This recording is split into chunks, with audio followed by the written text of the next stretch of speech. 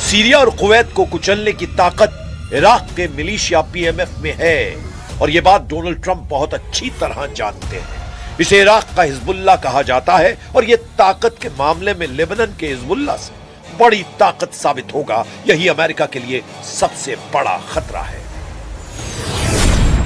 2014 में बनाई गई पॉपुलर मोबिलाइजेशन फोर्स में 2 लाख से ज्यादा लड़ाके हैं। ये फोर्स इराक की सेना का हिस्सा है और इराक के प्रधानमंत्री को रिपोर्ट करती है।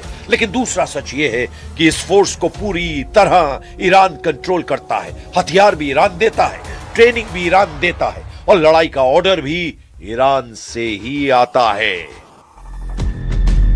पीएमएफ ईरान के सुप्रीम लीडर यानी मुस्तफा खामनेई को अपना लीडर मानते हैं। इसी फोर्स ने इराक से आईएसआईएस का सफाया किया था। अगर ये 2 लाख लड़ाकों की फौज कुवैत और सीरिया की तरफ बढ़ी तो समझ लीजिए कि ईरान युद्ध एक इलाकाई युद्ध में तब्दील हो जाएगा और फिर ग्राउंड ऑपरेशन के काउंटर अटैक की जद में अमेरिका के साथी देश भी जाएंगे। ईरान के मिसाइल हमले का एक नया वीडियो देखिए। यहां अमेरिकी सैनिक ईरान के मिसाइल अटैक को रिकॉर्ड कर रहा था।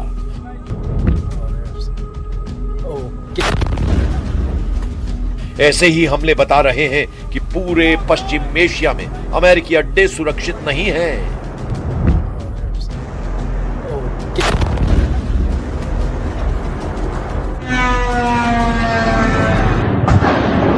इराक के इरबिल में अमेरिकी कंपनी के एक ठिकाने पर ईरान का शाहिद ड्रोन टूट पड़ता है। ऐसे हमलों को रोकने में डोनाल्ड ट्रंप नाकाम साबित हो रहे हैं। यह है इरबिल में वो जगह जो ईरान के टारगेट पर लंबे वक्त से रही है और अब यहां भी ईरान ने बड़ा हमला बोला है। कुल मिलाकर अमेरिका का ग्राउंड ऑपरेशन बहुत बड़ी चुनौती लाने जा रहा है। तो आगे का रास्ता क्या है?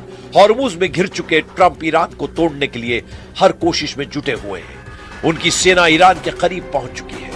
यूरोप के रास्ते नए बॉम्बर विमान भी पश्चिम एशिया की तरफ बढ़ रहे हैं। ट्रंप का ग्राउंड ऑपरेशन वाला इरादा मजबूत नजर आ रहा है, लेकिन इस ऑपरेशन की शुरुआत होने के बाद क्या होगा, इस पर सबकी नजर बनी हुई है।